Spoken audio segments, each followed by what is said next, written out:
Oke guys, assalamualaikum warahmatullahi wabarakatuh. Ketemu lagi bersama saya Hilmi Usada.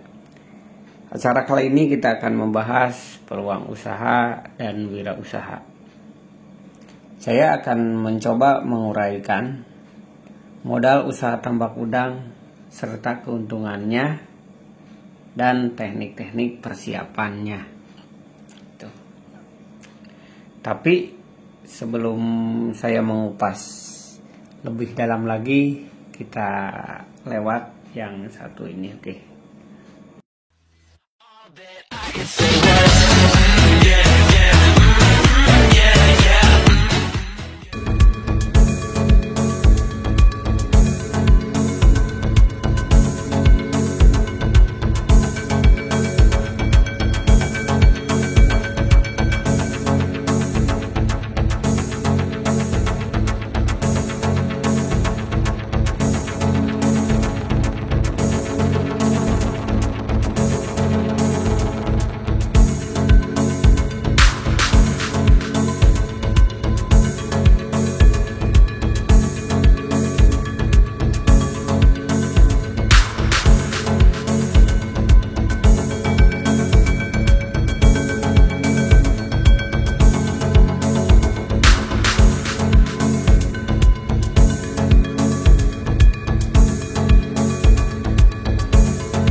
Oke, kali ini saya lagi menuju Desa Ciheras, Kecamatan Cipatujah, Kabupaten Tasikmalaya. Kita akan menengok dan mengontrol udang yang akan dipanen.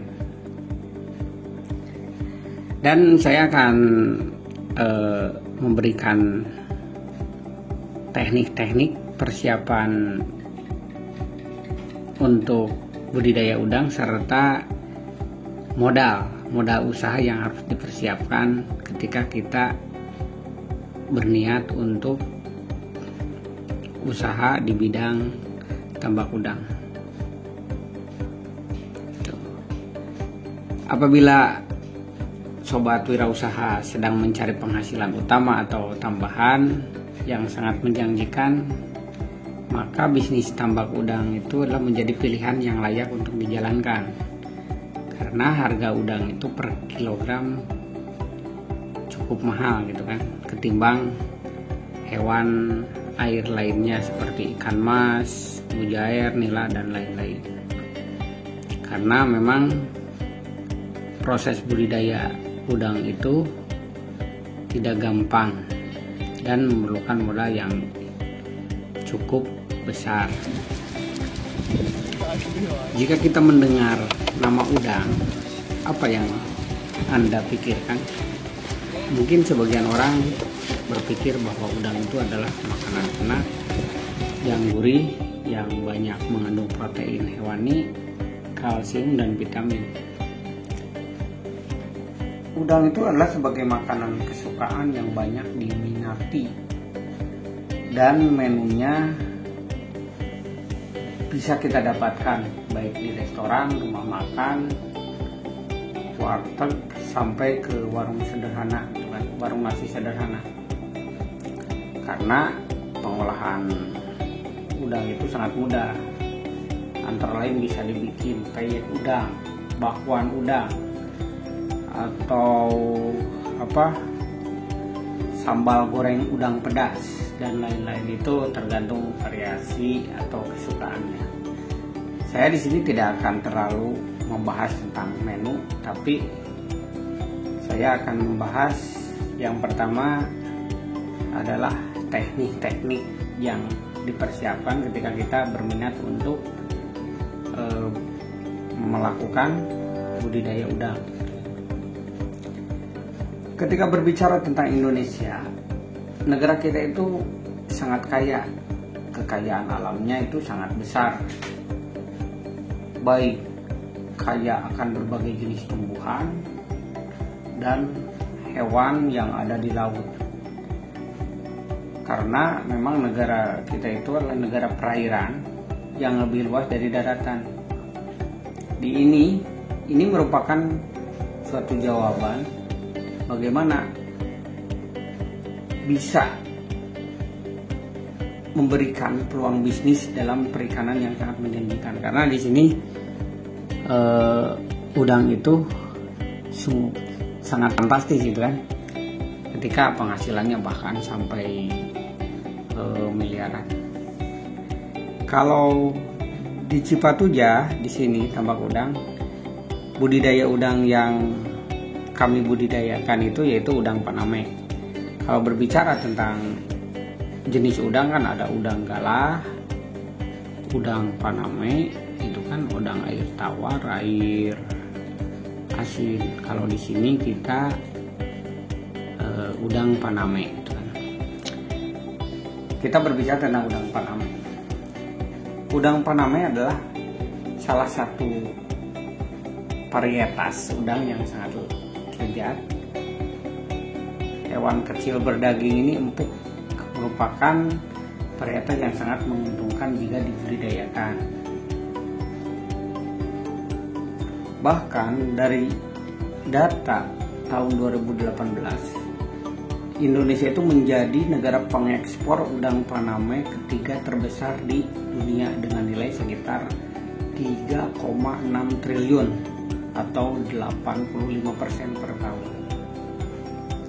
Karena selain sumber protein dan omega 3 dan 6, udang Paname juga akan kaya akan kalsium, potasium dan fosfor. Uniknya, walau aslinya adalah udang laut, udang Paname itu bisa ditambahkan di kolam air payau gitu.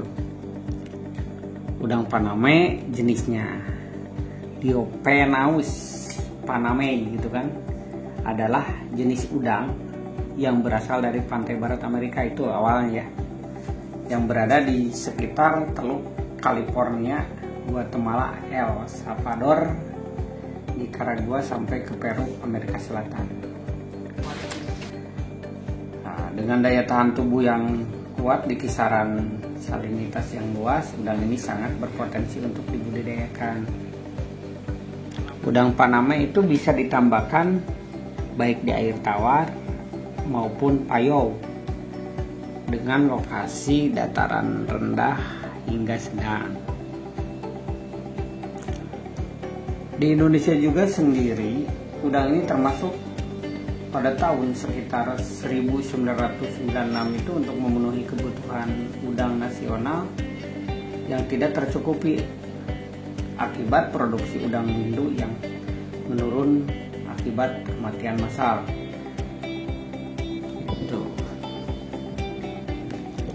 Kali ini saya akan mencoba ya. Adapun kita yang langkah-langkah persiapkan ketika misal kita mulai untuk budidaya udang Paname. Yang ke-1, persiapkan tambak udang. Itu ya, persiapan tambak udang seperti yang ada di gambar ini. Persiapan tambak udang Paname itu bertujuan untuk mempercepat proses oksidasi yang dapat menetralkan keasaman pada tanah dan membuang gas-gas dan membunuh bibit hama penyakit yang ada di dasar tambak. Ada 4 cara dalam persiapan tambak, yaitu yang pertama, pengeringan tambak. Cara awal dalam persiapan tambak udang Paname yaitu dengan pengeringan tambak. Hal ini berfungsi untuk membunuh bakteri yang merugikan yang berada di dalam kolam tambak. Setelah tambak dikeringkan, maka kita biarkan 3 hari untuk memastikan bakteri yang merugikan di dalam kolam tambak hilang dan mati. Kemudian pembajakan tambak. Setelah dasar tambak telah kering, langkah selanjutnya yaitu membajak tanah pada tambak dengan kedalaman sekitar 10 cm. Jika terdapat sampah pada saat melakukan pembajakan, sobat wirausaha bisa membuang sampah tersebut. Pembajakan pada tambak ini bertujuan untuk mengangkat sisa lumpur dan menghilangkan bau busuk yang berasal dari sisa pakan yang mengendap di dasar tambak. Itu jika kita memakai tambak yang sudah atau yang telah dipakai, dalam artian kita menyewa tambak ya, bukan bikin dari awal. Kemudian mengembalikan pH tanah yang ketiga ya. Di sini sangat penting karena memang tingkat keasaman air tambak dapat mempengaruhi pertumbuhan udang Paname, bahkan dalam tingkat yang sangat ekstrim. Derajat keasaman pH dapat membunuh udang Paname gitu. Dalam budidaya udang Paname memerlukan tingkat keasaman 7,5 hingga 8,5 pH. Jadi nggak sembarangan ya sobat gitu. Pada nilai pH 7,5 hingga 8,5 udang Paname akan tumbuh dengan baik. Jadi memang sesuai gitu kan. Makanya ada pengukuran pH, tingkat keasaman juga gitu kan. Namun pada umumnya tambak memiliki keasaman di bawah 7. Keasaman di bawah 7 pH ya. Nah, agar lebih akurat dalam mengetahui nilai pH, sobat wira bisa menggunakan alat pH meter gitu kan. Setelah mengetahui pH yang akurat atau meminta bantuan teknisi gitu kan, maka kita akan tahu gitu kan. Setelah mengetahui, misalnya kita mengetahui nilai pH yang akurat, maka solusinya tinggal menetralkan. Misalnya 7, kita menetralkan nilai pH-nya tersebut dengan menggunakan dolomit ataupun kapur pertanian gitu kan. Nah, kemudian dosis pengapuran pH tanah. Kalau misalnya pH kurang dari 4, maka gunakan kapur sebanyak 500 sampai 1000 kg per hektar ya. Kemudian apabila pH 5 sampai 6, maka gunakan kapur sebanyak 250 sampai 500 kg per hektar gitu kan. Misalnya pH 6, maka gunakan kapur sebanyak 100 atau 250 kg, jadi lebih sedikit. Jadi tergantung pH-nya. Kalau pH-nya kurang, memang kita membutuhkan dolomit atau kapur itu banyak. Cara pengapuran pada tambak udang Paname yaitu dengan mengaduk kapur atau dolomit secara merata, kemudian taburkan pada tambak udang. Setelah itu diamkan tambak selama 2-3 hari. Tuh ya. Kemudian persiapan tambak. Setelah mengembalikan pH tanah menjadi normal, maka langkah selanjutnya yang pertama pembuangan sisa lumpur. Pembuangan lumpur sisa usaha budidaya sebelumnya pengeringan kolam. Yang saya sebutkan tadi, jika misalnya ini kita sewa, kita harus membersihkan lumpur-lumpur yang dan pengeringan kolam itu kan. Kemudian pemberian kapur yang tadi sebutkan, kemudian pemupukan organik gitu kan dengan pupuk kandang, dan penyemprotan GDM Black Boss dosis 5 kg per hektar secara merata. Kemudian pemupukan urea juga dilakukan 10-20 kg per hektar SP36 sebanyak 5-10 kg per. Kemudian pemberian saponin 10 sampai 12 ppm dan diamkan selama 2-3 hari untuk memberantas hama penyakit yang ada di kolam. Kemudian setelah itu pengisian air secara bertahap dan aplikasi suplemen organik cair GDM Spesialis Tambak 6 liter per hektar. Penumbuhan plankton yang ketujuh itu kan sebagai pakan alami benur dengan aplikasi rutin suplemen organik cair GDM Spesialis 6 liter per hektar seminggu sekali. Itulah, itu yang tadi persiapan budidaya tambak udang. Kemudian yang kedua, pemilihan benur dan cara penebarannya. Pilih benur dari pembenihan yang sangat baik dengan ciri-ciri benur yang baik. Yang pertama, kita bisa melihat dengan satu, ukuran seragam, organ tubuh lengkap dan tidak cacat. Itu kan banyak ditemukan gitu kan. Yang kedua, bentuk tubuh ramping memanjang. Itu bibit yang bagus. Kemudian warna tubuh jernih serta bersih dari kotoran dan lumut. Kemudian pergerakannya lincah dan sangat aktif. Itu salah satu ketika kita empat yang harus diperhatikan ketika kita memilih benur dengan ciri-ciri benur yang baik. Setelah benur tiba di lokasi, harus diaklimatisasi dahulu gitu kan, untuk menyesuaikan suhu air dan alkalinitas air. Hal ini bertujuan untuk menghindari stres benur dan meningkatkan angka kelulusan hidup benur. Itu karena memang seperti tambak ini kita beli benurnya dari Tangerang, artinya dia mengalami perjalanan yang sangat panjang. Kemudian kita harus tahu supaya jangan langsung disimpan di rumah, tapi kita ada prosesnya dulu gitu kan. Pada tebar benur berkisar antar 100 sampai ukurannya 100 sampai 25 ekor per MP. Oke, itu yang kedua. Yang ketiga yang harus diperhatikan yaitu manajemen pakan udang Paname. Yang pertama, pembelian pakan pelet harus sesuai dengan usia pertumbuhan, disebar secara merata di penjuru tambak.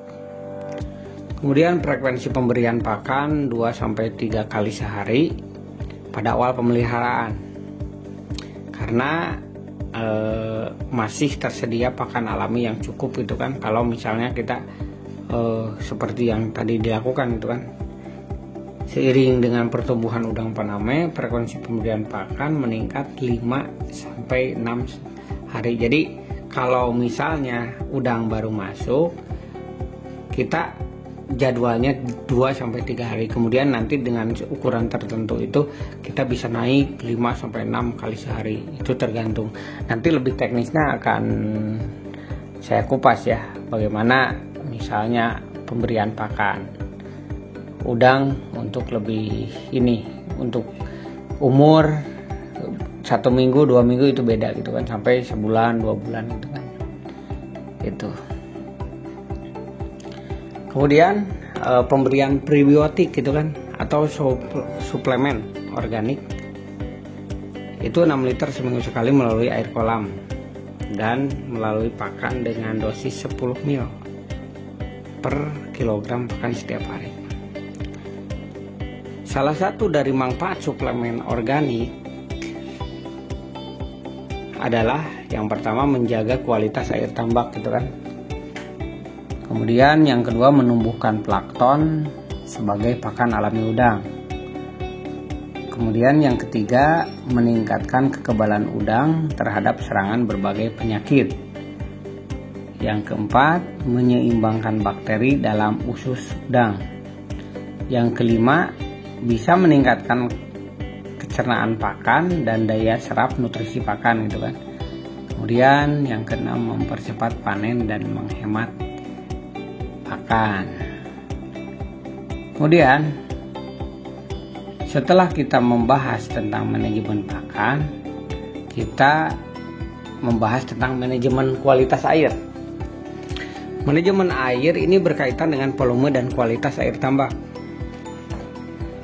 Ketinggian air tambak dipertahankan sedemikian rupa dan hanya perlu ditambah karena adanya penguapan atau kebocoran. Kualitas air ini meliputi suhu, salinanitas, pH air, kandungan oksigen, kadar amonia, dan kecerahan. Ya, suhu air optimal untuk budidaya udang 28 derajat sampai 30 derajat Celcius. Pada suhu tinggi akan meningkatkan keasaman dan reaksi NH3 di air. Keasaman air pH yang dikehendaki 7,5 sampai 8,5. Kemudian, kadar garam atau salinitas yang diperlukan untuk pertumbuhan udang umur 1 sampai 2 bulan berkisar 15 sampai 25 ppt gitu kan. Setelah umur lebih dari 2 bulan, kadar garam air 5 sampai 30 itu kan, jadi ada perbedaan ya gitu kan. Kemudian kandungan oksigen terlarut sekitar 4 sampai 5 ppm. Upaya untuk meningkatkan kadar oksigen terlarut dengan menggunakan kincir angin sebanyak 4-6 kincir setiap 0,25 meter 0,25 hektar gitu kan. Jadi tergantung kita benih benur yang misalnya 150.000 kita tabur benur, artinya kita membutuhkan kincir itu 6 sampai 8. Jadi tergantung lokasinya juga, tergantung lokasi tambaknya, karena di situ untuk membantu dan meningkatkan kadar oksigennya gitu. Kemudian penggunaan kincir dan aplikasi suplemen organik cair GDM spesialis perikanan 6 liter itu per hektar dilakukan seminggu sekali itu kan, untuk menurunkan kadar amonia dalam air, karena memang dari sisa pakan berlebih itu dan hasil sekresi udang dapat diuraikan oleh bakteri-bakteri suplemen organik tersebut gitu kan. Kemudian kita mengenal amonia. Amonia itu dapat berasal dari sekresi udang maupun sisa bahan organik di air. Amonia ini kemudian selanjutnya akan dioksidasi dalam proses nitrifikasi. Nitrit sangat berbahaya bagi udang-udang yang mempengaruhi transport udang dalam darah gitu kan, dan merusak jaringan. Kadar nitrit 6,4 ppm dapat menghambat pertumbuhan udang sampai 50%. Kemudian kecerahan air tambak berkisar antara 25 sampai 45 cm. Untuk lebih jelasnya kita akan kupas nanti ya, lebih detailnya. Kemudian kelima, panen dan pasca panen udang Panama ya. Umur panen gitu kan, udang Panama bersekitar 100 hari atau berat mencapai 16 sampai 20 gram per ekor. Panen biasanya dilakukan pada malam hari atau sore lah. Untuk menjaga mutu udang Panama bisa dilakukan sebagian atau keseluruhan. Adapun kegiatan pasca panen udang Panama meliputi cuci udang dari lumpur nanti ya, dari kotoran segera mungkin biar tidak bau gitu kan. Sortir udang terbesar, kemudian timbang, kemudian masukkan dalam box kontainer yang berisi es dan berlapis. Itu salah satu teknik-teknik secara mendasar yang harus dipersiapkan apabila kita berniat untuk budidaya udang. Tuh. Selanjutnya saya akan memberikan sekupas modal yang dibutuhkan gitu kan. Modal yang dibutuhkan apabila kita berniat untuk menjual udang, untuk budidaya lah artinya. Tuh, kita harus mengetahui di sini sebelum kita terjun lebih mendalam, kita itu harus mengetahui yang pertama keunggulan bisnis budidaya udang Paname. Saya rasa karena melihat besarnya minat masyarakat di Indonesia akan daging udang, kemudian budidaya udang Panama itu merupakan primadona dalam dunia perikanan. Beberapa keunggulan bisnis budidaya udang Panama misalnya jenis udang unggulan, karena memang sesuai SK Menteri Kelautan juga nomor 41 2001 gitu kan. Kemudian percepatan panen cepat gitu kan. Kemudian modal budidaya itu tidak terlalu besar dengan harga jual yang sangat tinggi. Kemudian keunggulannya ya, kita bahas keunggulannya, sangat berpotensi untuk pasar impor. Indonesia adalah salah satu negara terbesar penghasil udang setelah Thailand dan India. Kemudian konsumen udang Panama banyak, mulai dari restoran, hotel, usaha kuliner hingga rumah tangga.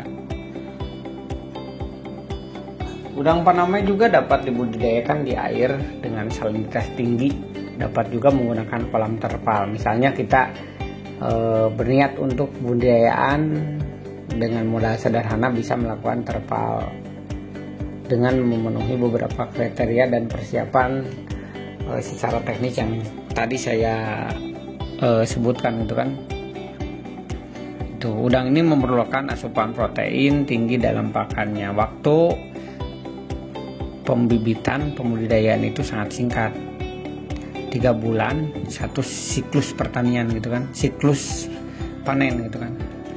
Kemudian harga jual ya, dengan ukuran yang cenderung sedang hingga besar. Harga udang Panama termasuk udang yang harganya cukup tinggi gitu kan. Di pasaran harga udang Panama itu berkisar 80.000, 120.000 gitu kan. Untuk harga sekarang. Ada juga yang kalau kecil ukurannya 60.000 gitu. Jika kita masuk di pasar modern dengan kemasan yang lebih bagus gitu kan, harga itu yang lebih bagus. Sementara udang Panama di petambak mencapai 65, artinya kita bisa mengeluarkan di 65.000. Misalnya berniat, sobat wirausaha di sini, saya tidak akan budidaya tapi akan menjual. Kita bisa beli di angka 65, dan saya juga menyediakan apabila sobat wirausaha membutuhkan bisa kontak nomor kontak di bawah inilah. Untuk berapapun kilo saya akan siap insya Allah gitu kan. Kemudian di sini harga udang Panama itu bervariasi tergantung ukuran gitu kan. Meskipun harga udang Panama terlalu mahal gitu kan, tapi peminatnya sampai sekarang sangat besar. Apalagi peluang budidaya itu kita bisa membidik pasar ekspor Singapura, Brunei, bahkan Eropa. Karena di sini kelebihannya udang Panama itu rasa dagingnya itu yang lebih enak gitu kan, tebal gitu kan. Seperti itu gitu kan. Kemudian kita berbicara tentang analisis. Dengan banyaknya keunggulan yang dimiliki spesies udang Panama serta luasnya pangsa pasar yang tersedia, tentu saja peluang bisnis budidaya udang Panama ini menjadi sangat menggiurkan, gitu kan? Tuh, data yang diambil dari sekitar tahun 2019, Indonesia memiliki sekitar 412.000 hektar tambak udang air panyo yang berpotensi menghasilkan ratusan juta hingga miliaran rupiah sekali panen. Itu kan. Berikut ini saya akan memberikan penjabaran dari analisis bisnis budidaya udang. Kita akan uraian pembiayaan gitu kan. Yang pertama kita harus menyiapkan modal tetap ya. Modal tetap merupakan modal awal yang kita keluarkan saat memulai bisnis. Besarnya adalah tetap, tidak terpengaruh naik turunnya operasional budidaya. Tuh, modal ini mencakup lahan, kemudian peralatan, kemudian pembiayaan kolam beserta keseluruhan alat dan perlengkapan, kincir yang termasuk kincir, pompa, instalasi listrik dan lain-lain. Misalnya, budidaya dilakukan di atas lahan seluas 3 hektar. Berartinya kita 3 hektar itu bisa dijadikan 35 kolam ya. Saya akan jabarkan berikut analisis modal yang akan dikeluarkan. Yang pertama sewa lahan. Sewa lahan per bulan misalnya 2.500.000. Kalau analisa per tahun berarti 25 kali 10 berapa? 25, sekitar 30 juta.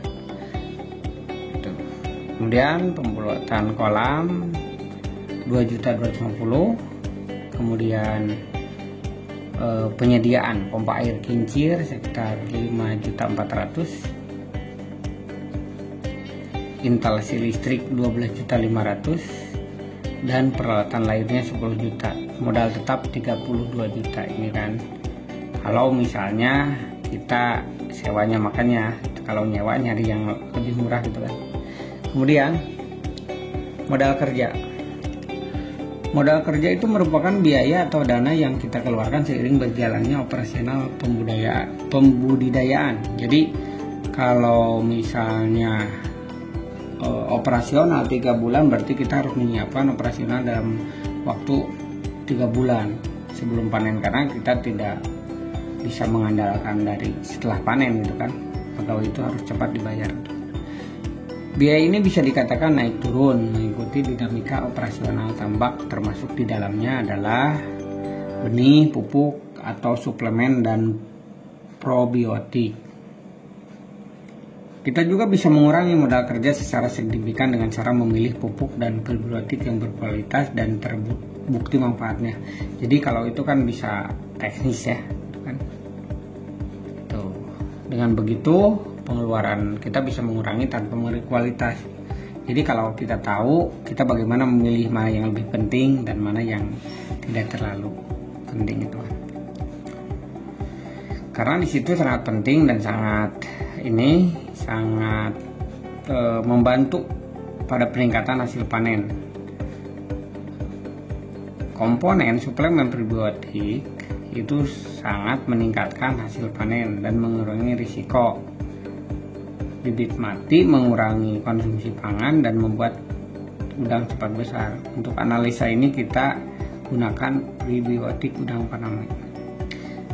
Misalnya, yang pertama jenis modal kerja yang dihitung, bibit udang Paname 3.500 per ekor ya, kali 40. Artinya kalau harga sekarang sih 5.000. Kalau 3.500 itu per ekor berarti 140 juta. Itu kan untuk bibit ya. Kemudian pakan. Pakan itu kita membutuhkan 1.300.000.000 itu kan selama produksi untuk membiayai 35 kolam. Kemudian gaji karyawan 35 orang, kita membutuhkan 600 juta gitu kan. Kemudian untuk pembelian suplemen probiotik 83 juta, biaya panen 70 juta, kemudian transportasi dan listrik 135 juta. Jadi total modal kerja itu 2.328 juta. Kemudian pendapatannya, jika saat panen di endingnya kita mendapat 81.000 per kilogram, maka harga udang Paname di Patambak itu sekitar 65.000. Jadi maka pendapatan panen adalah saat ini 65 kali 81 berarti 5.265.000.000 gitu kan. Tuh. Jadi untuk keuntungan modal kerja dan modal tetap 2.328 ditambah 32.650.000 jadi 2.360.650.000 ya. Maka keuntungan yang didapat dalam sekali panen 2.360.000 itu kan dari modal tetap diambil di 5.265 berarti 2.904.350 itu keuntungannya. Jadi udang Panama itu memerlukan waktu 3 bulan sekali siklus panen. Jadi itu bisa maksimal 5 miliar. Artinya kita mempunyai bersih 2.900.000. Kalau misalnya mulus itu kan dari hitungan 35 kolam. Itu kan itu salah satunya. Itu dilihat dari simulasi hasil panen yang luar biasa dan bagus gitu kan, serta gak ada halangannya gitu kan. Itu modal kalau kita memakai dengan usaha skala besar gitu kan. Kalau misalnya sobat wirausaha untuk mencoba dengan sederhana, bisa kita dengan menyediakan terpal gitu kan, dengan modal sedikit bisa juga gitu kan. Karena memang dari uraian tersebut bisa ditarik kesimpulan bahwa bisnis udang itu membutuhkan modal yang sangat besar. Namun di situ kan keuntungannya juga besar, hingga ratusan sampai miliaran gitu kan sekali panen. Misalnya sobat wirausaha ingin mencoba, terutama bagi Anda yang pemula yang ingin bisnis tambak udang secara kecil-kecilan, maka Anda bisa membuat tambak udang dari terpal plastik yang praktis dan sangat murah. Itu kuncinya adalah sukses. Kunci sukses merupakan dalam usaha budidaya udang yang pertama kerja keras, ulat, rajin, telaten, dan namanya. Itulah yang saya jabarkan, mulai dari teknik persiapan pembuatan kolam untuk budidaya tambak udang Paname serta persiapan modal usaha. Oke, sampai ketemu di video berikutnya.